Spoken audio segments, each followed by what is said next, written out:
कहते हैं कि जादू है, तिलिस्मित है तुम्हारी जुबान में। तुम झूठ भी बोलते हो तो मुझे एतबार होता है।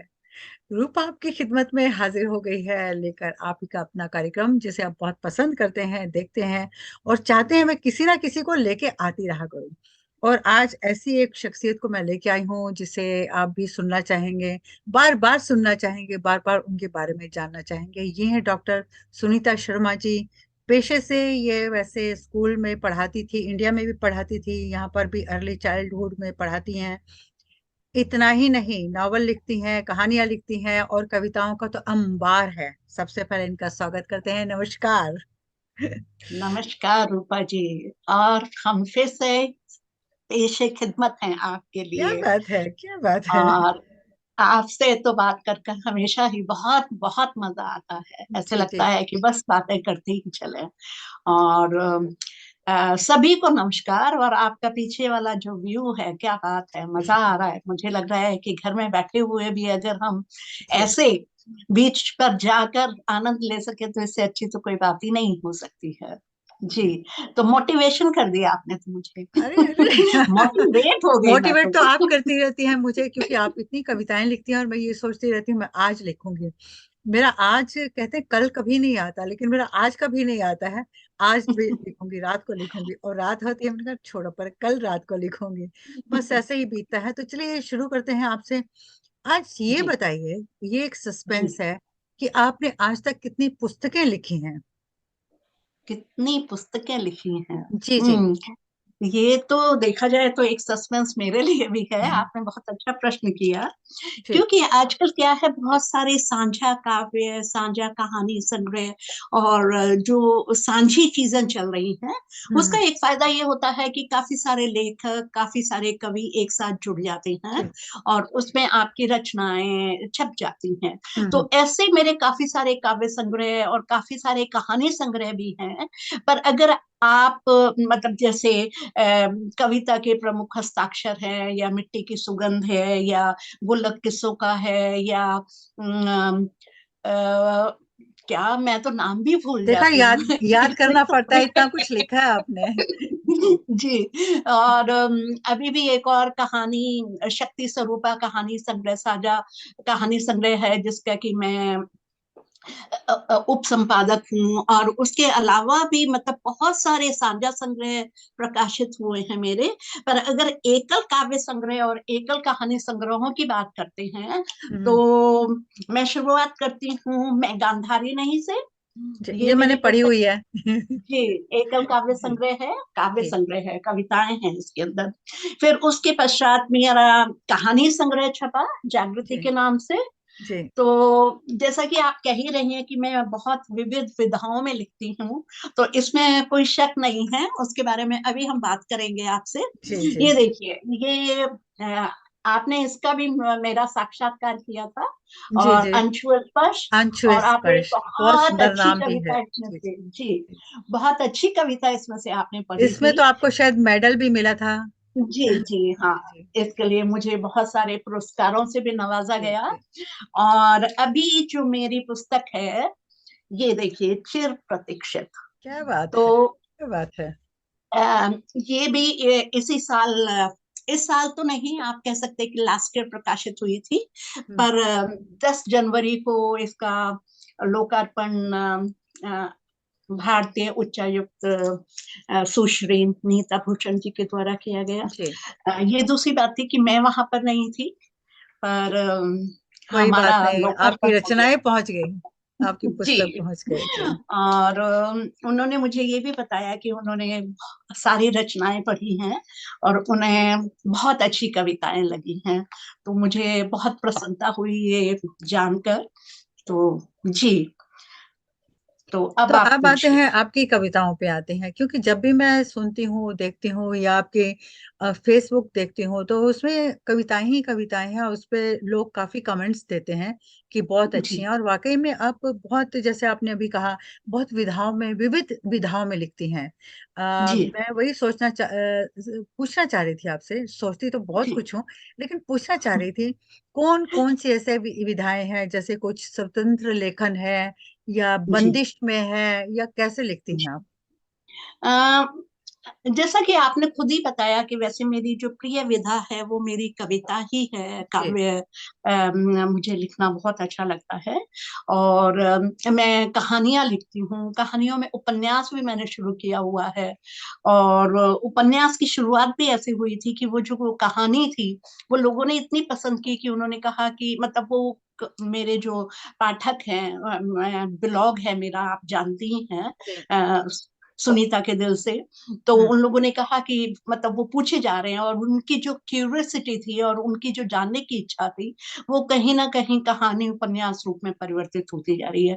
तो हम्म। कहा मतलब बताया आपको कि मैं कविताएं लिखती हूँ, जो कि मेरी प्रिय विधा है, कहानियां लिखती हूँ, उपन्यास शुरू किया हुआ है, लंबी कहानियां लिखती हूँ, लघु कथा लिखती हूँ, उसके अलावा संस्मरण लिखती हूँ। मेरे बहुत क्या सारे बात है। संस्मरण प्रकाशित, जी, संस्मरण जो न्यूजीलैंड के संस्मरण है वो भी प्रकाशित हो चुके हैं। जी। और जो हमारे पूजनीय मतलब गुरु हैं, या जिनके साथ मैं मिली, जिनके साथ मेरा काफी लगाव रहा, उनके बारे में, डॉक्टर रामजरश मिश्र जी वगैरह के बारे में मैंने संस्मरण वगैरह लिखे है, तो संस्मरण भी लिखती हूँ मैं। फिर आलेख तो लिखती ही लिखती हूँ। आलेख मतलब ये है कि यहाँ की घटनाएं या कहीं और की घटनाएं आलेख के रूप में प्रकाशित होती हैं। पर कुछ समय से मैंने क्या किया कि वैसे मुझे छंदों में, मात्राओं में बंधी हुई कविता लिखना अच्छा नहीं लगता, पर ये एक नया प्रयोग था, और जो कि प्रयोग वही कोई पूछ नया रही थी नहीं है। आपसे। जी। जी। तो आपके काफी हाइकू समय से बहुत ये, प्रसिद्ध है।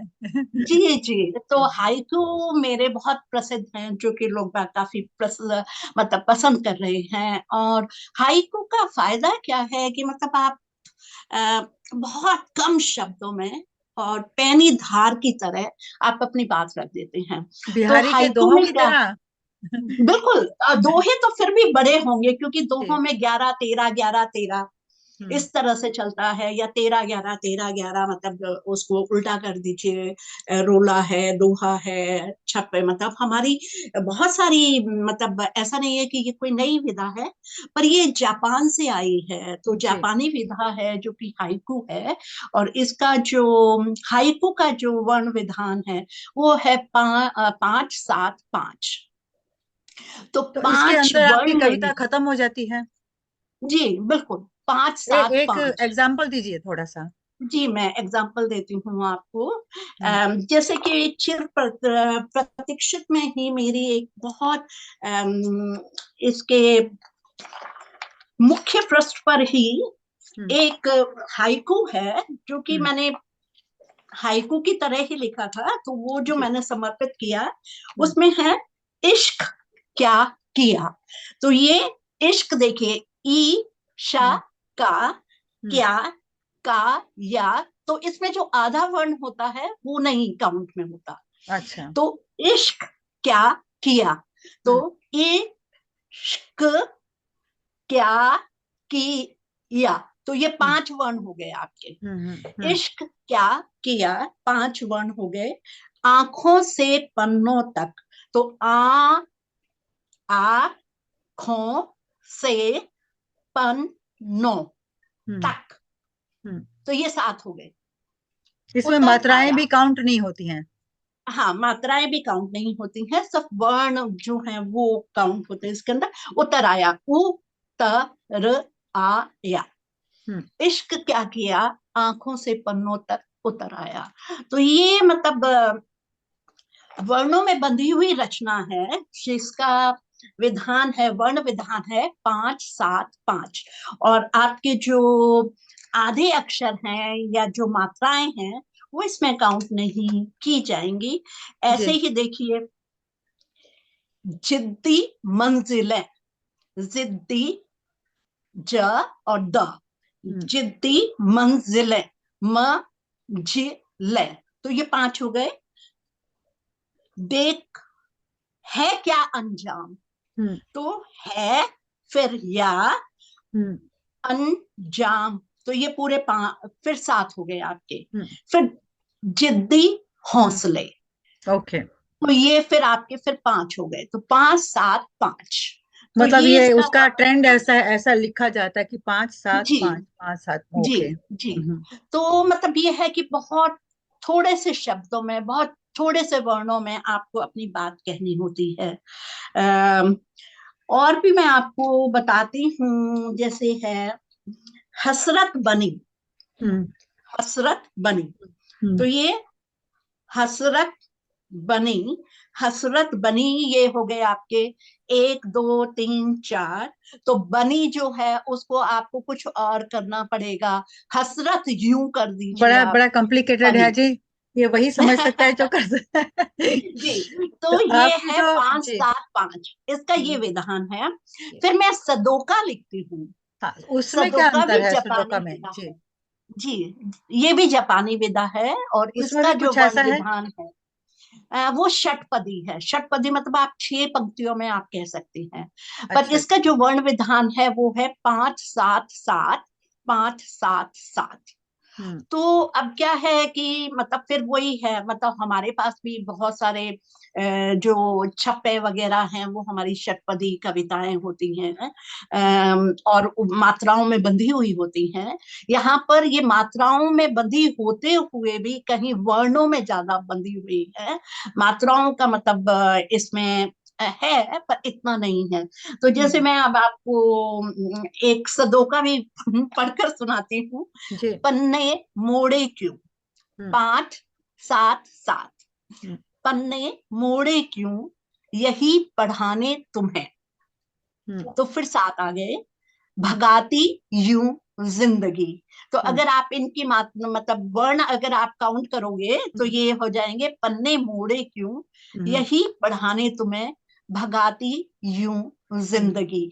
तो जो हम्म आधा वर्ण है और जो मात्राएं हैं वो काउंट नहीं होंगी आपकी। तो हम्म। रुक गया क्यों, तो क्यों का यूं ही खाली काउंट होगा, का और का ऊपर जो वो आधा है लगा हाँ। वो नहीं। रुक गया क्यों, दौड़ मौत तक तू। दौड़, देखिए दौड़ मौत तक तू, तो हम्म 7 हो गया। 5 7 7, सिखाती यूं जिंदगी, सिखाती यूं जिंदगी, 7 हो गए। 5 7 7। तो ये इस तरह से है सदों का। ये भी जापानी विधा है और इसका वर्ण विधान इस तरह से है। पर इसके अंदर आपको थोड़े से लय की का ध्यान रखना पड़ता है, मतलब क्योंकि कविता है तो कविता बिना लय के, बिना उसके पढ़ी तो जाती है। बनती नहीं है। हम्म। जी। तो मैंने आपको बताया, मैं संस्मरण लिखती हूँ, आलेख लिखती हूँ, जी जी कहानी लिखती हूँ, जी उपन्यास लिखती हूँ, कविताएं लिखती हूँ, कविताओं में नए नए प्रयोग भी कर रही हूँ। जी। और यहाँ तक कि आप हैरान होंगी, मैं बाल गीत भी लिखती हूँ। क्या बात है, कोई है तो सुनाइए। जी, बाल गीत मैं देखती हूँ बिल्कुल। गीत मत कह दीजिए, क्योंकि आजकल जो कविता है वो नए नवगीत के नाम से, या बाल हम्म। गीत जो है वो नवगीत के नाम से।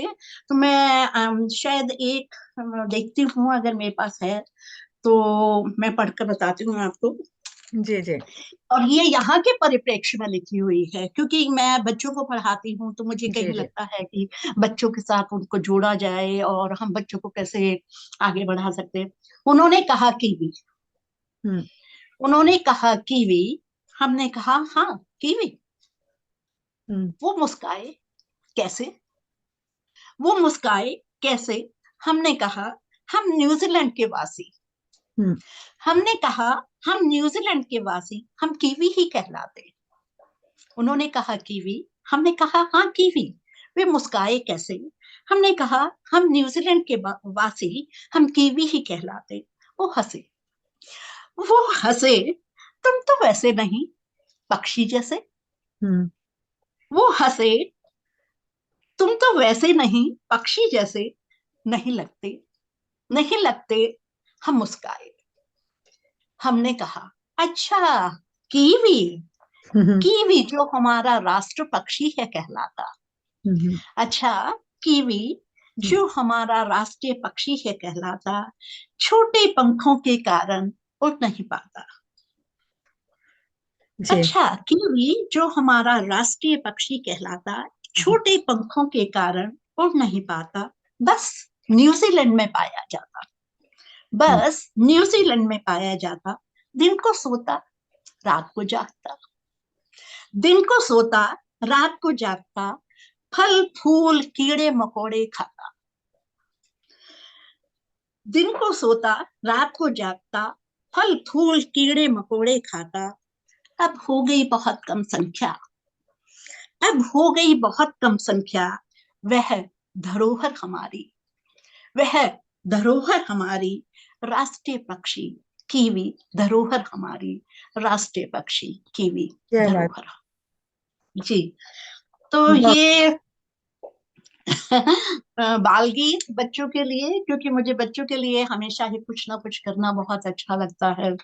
और आप जैसे हमारे समर कैंप में हमारी, भी आती हैं, हमारे साथ हिंदी के प्रोग्राम भी करती हैं, बहुत कुछ जी करती हैं, बहुत अच्छा लगता है देखकर। जी। जी, उसी से मुझे याद आया कि अब की बार जब मैं आपके समर कैंप में आई थी तो मैंने जो हमारी माओरी की बहुत प्रसिद्ध लोक कथा था, लोक कथा है कि मोई ने सन को कैसे स्लो किया। जी। तो उस कथा को लेकर मैंने क्या किया था, बच्चों से कुछ प्रश्न पूछे थे और मैंने उनसे पूछा था कि क्या तुम लोगों को कुछ हम्म। ऐसा बता सकते हो, आपको कुछ आपको ऐसा याद आता है हम्म। कि हमारे यहाँ भी कोई ऐसा करेक्टर है, ऐसे हमारे पौराणिक कथाओं में इस तरह की कथा है। तो बच्चों ने खुद ही अन्वेषण की तरह, अन्वेषक की तरह वो आए। मैंने माना बच्चे थोड़े से बड़े थे, मतलब इतने छोटे नहीं थे, और उन्होंने वैसे मुझे विविध नाम बताए, पर उनमें से बहुत सारे लोगों ने बताया कि हनुमान जी। और जी। जैसे ही उन्होंने बोला हनुमान जी, मैंने कहा बिल्कुल हनुमान जी, मैंने कहा वो है हमारे सुपर हीरो जो बिल्कुल मोई की तरह हैं। मतलब मोई ने इस तरह से, क्योंकि दिन बहुत छोटे थे, रातें बहुत लंबी थी, तो लोग बाग अपना काम नहीं कर पाते थे। तो उन्होंने क्या किया था कि भाई ये सोच कर कि भाई दिन थोड़े से बड़े होने चाहिए, तो उन्होंने मोई, मतलब मोई ने कुछ फ्लैक्स तैयार किए और जो उसकी जबड़ा बोन वाली जो उसको एंसेस्टर से मिली थी हड्डी, हम्म। उसको उसने सूर्य की नाक के ऊपर मार मार के उसको थोड़ा सा घायल कर दिया ताकि सूर्य की गति थोड़ी कम हो जाए। और ऐसे ही हनुमान जी ने क्या किया था कि सूर्य को अपने मुंह में ले लिया था। निगल लिया तो था। बच्चों ने बहुत इंजॉय किया, बच्चों ने बहुत सारी अपनी इमेजिनेशन से उन्होंने चित्र बनाए, उन्होंने पेंटिंग की, और मुझे बहुत आनंद आया था उस समय कैंप में। क्या बात तो है। जी वाकई बहुत अच्छा लग रहा है आपसे बात करके कि आप इतना कुछ करती हैं, इतना कुछ लिखती हैं। अगर वास्तव में आप इंडिया में होती तो पता नहीं आज क्या का क्या हो जाता। पर मुझे लगता है कि यहाँ के भी हमारे जो साथी हैं उन्हें भी कदर करनी चाहिए, इतने इतने जितने जीनियस लोग हैं यहाँ पर, इतना अच्छा जी, लिखते हैं, पढ़ते हैं बहुत। आप तो वाकई में माशाल्लाह बहुत काम करती हैं यहाँ। तो मुझे बहुत लगता है बहुत, कि आपका तो यहाँ हाँ, पर काफी अच्छा सम्मान होना चाहिए। और जी दिल से ही जी आपको सम्मान देती हूँ। वाकई। जी। सम्मान तो यही है कि जब बच्चों का प्यार मिलता है, आप सब लोगों से बात होती है, आप सब लोग इतना सराहते हैं, तो वो ही अपने आप में एक सम्मान से कोई कम नहीं है। सम्मान का अर्थ वैसे तो होता है कि उस तरह से भी अगर कुछ जी। पारितोषिक और उस तरह से भी कुछ सम्मान मिलता है तो, और भी रिकॉग्निशन और भी, मतलब पर कोई भी कार्य जो है वो मुझे ये लगता है कि उस तरह के सम्मान का भूखा नहीं होना चाहिए, क्योंकि हमारे हाथ में क्या है कि हम परिश्रम करें और हम परिश्रम करते रहें। और जी। यही जो परिश्रम है, और खास तौर से मेरा हमेशा से, मतलब मुझे ये लगता है कि हमारी जो संस्कृति है, हमारी जो संस्कृति है, हमारी जो कला है, हमारी जो भाषा है, वो हमें अपनी आने वाली बिल्कुल। पीढ़ी को दी बिल्कुल। है। और हमारा आने प्रयास वाली तो यही है। धरोहर, जी, तो हमेशा मेरा ये प्रयास रहता है कि मैं किस तरह से वो अपनी संस्कृति को, यहाँ की भी संस्कृति, क्योंकि मैं बच्चों के साथ पढ़ाती हूँ, बच्चों के साथ रहती हूँ, तो मुझे कहीं ना कहीं मतलब वो प्रेरणा एक तरह से मिलती रहती है, और मुझे उनसे बहुत कुछ सीखने के लिए मिलता है। जी। मैं बच्चों से बहुत सीखती हूँ। बच्चों में जो जिज्ञासा है, तो अगर उनकी इसी जिज्ञासा को हम प्रोवोक करते रहें, हम उनको मोटिवेट करते रहें, और यहाँ के हिसाब से भी कुछ करें, मतलब बिल्कुल। समन्वय बिल्कुल। हो दोनों चीजों का, तो मुझे लगता है कि एक बहुत अच्छी चीज बनकर तैयार हो सकती है, नहीं, वैसे और हमारे बच्चे कल्चर अपने में आप तो आगे बढ़ेंगे। हमारा कल्चर और इनका कल्चर बहुत मिलता जुलता है। जी जैसे हम बिल्कुल। पूजा पाठ में बिलीव करते हैं, जैसे हम जी भगवानों में करते हैं, वैसे इन्हीं का जी कल्चर है। बस जी यही है कि जी हम दूर दूर जब रहते हैं तो कहते हैं दूर तो फिर और भी दूरी बढ़ा देती है ना। तो जी हमें इनके पास जाना बिल्कुल। चाहिए, इनकी बातें सुननी चाहिए, हमें बताना चाहिए कि हम कौन है, हम क्या करते हैं। तो जी उम्मीद है कि फ्यूचर में हम ऐसा जरूर करेंगे। और जाते जाते कोई एक छोटी सी कविता आप सुना दीजिए, इंटरेस्टिंग सी, छोटी बड़ी सी, मजेदार हो। इंटरेस्टिंग सी और छोटी सी कविता, इंटरेस्टिंग सी। जी। जी देखती हूँ, जो भी कविता निकल आएगी। हाँ, आंख बंद करके, जैसे भी ग्रंथ का कोई पन्ना आ गया हाथ में। जी। जी बिल्कुल। ये है सार्थकता। जी। समुद्र ने धीरे से कहा आंखों के कान में। आपका समुद्र पीछे दिखाई दे क्या गया बात है! मुझे। और देखिए अपने आप ही ऐसे मैंने पृष्ठ खोला तो वो समुद्र की बात आ गई है कहीं। मेरे कान में कुछ कह रहे हैं। जी बिल्कुल, जी। अब आप सुनिए क्या कह रहा है आपके जी। कान में। समुद्र ने धीरे से कहा आंखों के कान में, बस अब और नहीं। हम्म, समुद्र ने धीरे से कहा आंखों के कान में, बस अब और नहीं, इससे और ज्यादा खरा मैं हो नहीं सकता। हो नहीं सकता, क्या बात है! बस अब और नहीं, इससे और ज्यादा खरा मैं अब हो नहीं सकता। जवाब। आंखों ने धीरे से आंख उठाई, आंख ने धीरे से आंख उठाई, फिर झुकाई, बोली जैसा आप कहें। बोली जैसा आप कहें, धीरे खुद से बुदबुदाई, नहीं और नहीं। धीरे खुद से बुदबुदाई, नहीं और नहीं, बस एक कतरा भी नहीं। क्या बात! बस एक एक कतरा! कतरा भी नहीं। फिर हौले से मुस्काई, फिर हौले से मुस्काई, आंखों में ही पी गई, आंखों में ही पी गई जैसे समुद्र, आंखों में ही पी गई जैसे समुद्र। एक पल को आंख मूंद ली, एक पल को आंख मूंद ली, फिर यूं आंखें खोली, फिर यूं आंखें खोली, जैसे कुछ हुआ ही नहीं, जैसे कुछ हुआ ही वाह, नहीं, क्या जैसे बात है! कुछ हुआ ही नहीं। बहुत खूब, बहुत खूब। बहुत बहुत धन्यवाद आपके समय का, और बहुत अच्छा लग रहा है। और मुझे लगता है कि फ्यूचर में हम जरूर कुछ ऐसा करेंगे कि यहाँ पर आपकी जो आपका ज्ञान है, आपके अंदर इतना इतना कुछ भरा पड़ा है, वो सब तक पहुंचाएं। बहुत बहुत जी धन्यवाद। नमस्कार। बहुत बहुत आभार रूपा जी, जोड़ने के लिए और इतनी अच्छी बातें आपने कही हैं। दिन सार्थक हो गया और हम फिर दोबारा से बात करेंगे। जरूर। दोबारा से। नमस्कार।